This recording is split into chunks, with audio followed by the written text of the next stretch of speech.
Hello and welcome to the Mid-Range Jimbo Show. I'm Austin.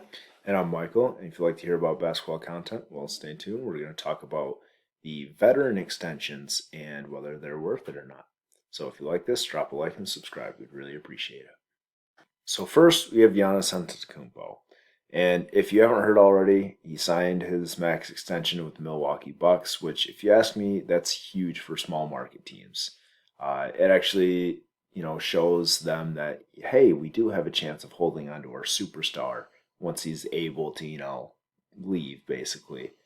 And it's no doubt in my mind that, he's worth this. Oh, Absolutely. 100%. And I love the like you said, the small markets, him staying there. It creates more parity in the NBA, which is Hmm. always great to see. You don't like seeing it like a Golden State Warriors situation where you Yeah. know who's winning the championship year after year type thing. And it just creates parity, which is super awesome. I mean, with Giannis, he's a back-to-back MVP. He's shown so much in the league, but what we really want to see now is that playoff performance. Yeah. What can he do in the playoffs? Can he win a championship in Milwaukee? Uh, and if you ask me, this is the best team they've had thus far to do that. Obviously, you wish a couple years ago they would have held on to Malcolm Brogdon, but there's not a whole lot they can do about that now. Yeah, I mean it's a hindsight type thing, and Hmm. even then, I don't think it should have been hindsight. It should have No. been we should keep him. And another player I wish they could have kept and held on to was Nico Mirotic. He Yeah. was really good for them. Although now that they have Bobby Portis, having Nikola Mirotic on the roster would be a bit Yeah. awkward to say the Yeah. least.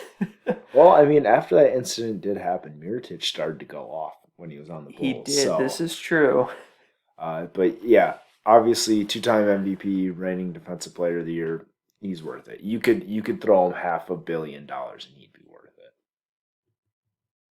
So next we have Rudy Gobert, and this one is a little controversial. Very.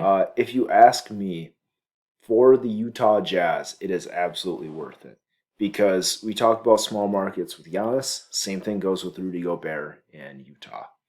Just being able to hold on to Gobert, it makes more financial sense for them to be good. Like they could win a championship with Gobert and Donovan Mitchell, but even if they don't, it makes much more sense for them to be good over the next 5 years rather than try and rebuild or trade away Gobert for assets or whatever. I just think this is really good for Utah. Yeah, it is. It's just, everyone's going to think they're going to look, oh, this guy averages 15 points and 13 rebounds and he Yeah. gets $205 million to play Mhm. basketball. That doesn't make sense. But Rudy Gobert, you have to dive so deep into his like analytics, his advanced stats to Mhm. see why he's getting paid this much. Yeah. It's kind of like Draymond Green, who when he was an Mhm. all-star for his time as an all-star, that the dude was not even averaging like 15 points a game, but he was still an all-star because that's how impactful he is, and that's what Mhm. Rudy Gobert is. He's an impactful player. It's just casual fans don't see that. That and I don't know where this myth came about that he gets played off the floor in the playoffs. Because yeah, he's not the best perimeter defender, but he's fairly good for how big he is. But without his rim protection, the Jazz are terrible. Oh yeah, their defense just goes to nothingness basically. Hmm. He's so valuable, and I think that myth kind of comes from that series they had against the Warriors and like how Yeah, but that's different yeah, though. it's the Warriors, and he was getting sauced up by Steph Curry. Yeah. That's gonna happen to anyone. I mean, you look at Chris Paul. Dude's ankles were shattered by Steph. That's one of the best highlights of all time. And you're expecting Rudy Gobert to defend Steph on the perimeter? Like, come on, man. Yeah, it just doesn't work that way. It's Gobert. He's gonna get a lot of flack for it because his stats aren't better than some people who make the same amount of Hmm. money as he does, but his impact is still on their Yeah. level. Defense is usually underrated and offense is overrated. It's But very true. for the Utah Jazz, even if Rudy Gobert is considered overpaid, even by his advanced stats, in the last couple of years, this contract is still ultimately worth it. And next, we have Paul George. And aside from all the memes and stuff about him, I mean, he's still a fantastic player. I'd still put him top 20 in the NBA. Last year was a little bit of a down year for him, in my opinion. He was coming off a shoulder surgery, and he just wasn't himself. Yeah, I think it was a down year because of the injury, but also he's the second option behind Mhm. Kawhi, of course. Because I mean, you look at 18-19, he was the first option on that team, and he averaged Yeah, 28. And before that, 17-18, I'd say he was the second option on that team behind Russ. And Russ yeah, in 18-19 kind of was like, all right, you do you because yeah. you're going to lead a team. Well, I don't know if lead's the right word, but be more Then efficient than I can be on the yeah, floor. then in 18-19, I mean, you can just see it by the stats. Like he was going off, but like his defense was also very good. Like I don't exactly remember, but was he on an all defensive team? I can't remember. I want to say he was. It would make sense that he But was. even then, like he was third in MVP voting or Mm-hmm. something like that. Yeah, Like he was high up. absolutely deserved it. Yeah, and I feel like people have already forgotten about that Paul Hmm. George that we saw, and I get it because the NBA's a "What have you done for me lately" type of place, Yeah, and I think it's also because in the playoffs, Paul George he he was not good. underperforms. He Yeah, underperforms a lot actually. Like yeah. we all talk about playoff P, but he underperforms a lot. There have been several game sevens, even when he was in Indiana, where he like scored less than 10 points Yeah. in a game seven. There was one where he had like 30, which is really good. But Which I think he can ultimately overcome this because, like you said, his playoff struggles, they're very apparent. But it's not just him. Like, Kawhi Leonard has proven to be a playoff performer. Granted, this past season, he struggled a little bit. especially that game seven, he had a Yeah. bad game seven. But, like, I think him and Paul George together, then you add on top of it all the rest of the pieces they have, Ibaka, who he's been how many different playoff runs has he been on Yeah, without? I mean, he's been on. I mean, he's a champion now as yeah, well. He's been on a lot of really good contending teams. One thing I think is really interesting about this Paul George signing is it makes those picks they gave to the Thunder so much less valuable as because, long as the Clippers are still good, because yeah, like they could, if Kawhi leaves, who knows like what would happen to the right. team? I mean, they have Paul George locked up for that time, and I think with the right pieces around him, let's say Kawhi leaves, all that, you get the right pieces around Paul George, he can get you at least an eighth seed. Yeah, I mean, it's going to be tougher in the West, of course, hmm but they're not going to be the 15th team in the West. They could be all the way up to like 8th, ninth in the West yeah, every year yeah. with Paul George.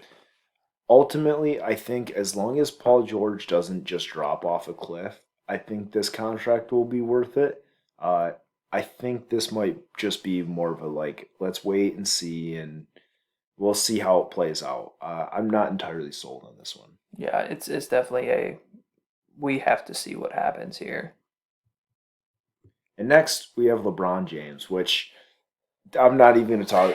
He's worth it. It's Yeah, LeBron. Come it's on. worth it. 2 year, 85 million. You do that every time to keep Yeah. him on your roster. And of course, after that 2 years, his son, if they get rid of the one and done rule, could be Yeah. coming into the league. So Mhm. maybe he wants to go wherever his son's drafted. That would be awesome to see. Yeah, that'd be cool. What? Because I mean, anything that gets LeBron gets a lot of attention. That's for Yeah. sure. And uh, even though this isn't LeBron, Anthony Davis, I don't think this was technically an extension, but he also signed his 5 year, Yep, Max. $176 million deal, I Something believe it around there. was. Yep. That's worth it. Oh yeah. It's Anthony Davis. It's Yep. worth You it. run it back with those two. You got Yeah. them locked up. You're contenders. That Hmm. as simple as that. You're contenders. You got better in the offseason somehow, even though you were champions Yeah. the past year. It's And the Lakers are just back to the form that yeah. we've always known the Lakers to be. And not to mention, the Lakers are also looking at extending Dennis Schroeder. Yep, they're in So talks, serious talks now, and he seems like he wants to stay. So that's a great re-sign for them. yeah, so LeBron is going to be leading the Lakers for another 2 years after this season, and I mean that's worth it. And next we have Steven Adams, which this is one that I think we're in agreement, and I don't think it's worth it. I don't either. We talked about this before, but Adams is not the center to have next to Zion Yeah, because you need shooting. Mhm. Steven Adams has made 1 3-pointer in his entire NBA career. Yeah. Oh God, that heave last year. I mean, that was beautiful. It was beautiful. I don't think he can do that consistently though. No, but I mean, like he's a solid center. He's gonna set screens for you. He's gonna roll hard to the rim. I mean that's about it. Like Yeah. he doesn't provide too much that you could get that you can't get from somebody else. Yeah. And they did this signing before they even saw him on the court with Zion. Yeah. Which that's the most surprising thing for me. Yeah. I don't get it. I'd much rather see a player like Miles Turner next to Zion. Oh, absolutely. Because Miles Turner is better Steven Adams, if you want to kind of go that route. He's better than Steven Adams is, definitely. Oh yeah. At least I think he's better. I don't know what the people in the NBA think, but in my opinion, Miles Turner is a lot better than Steven Adams. Yeah, league's better, I think. But I mean, he makes what, like over 20 million this season. He does. He got paid in that 16 off season. Yeah. And then after that, he'll be making about 17 and a half. Yeah, and I mean, the best thing about this is it's a 2-year contract, so it's not like you're locking Adams up for 5 years or something like that. But it's still it's just still weird to see because Zion needs shooting around him, and Steven Adams doesn't provide that at all. Yeah. Basically, their whole MO, I feel like, was to not get shooters this offseason. So I don't know what exactly they were thinking, but yeah, I don't think this contract is worth it.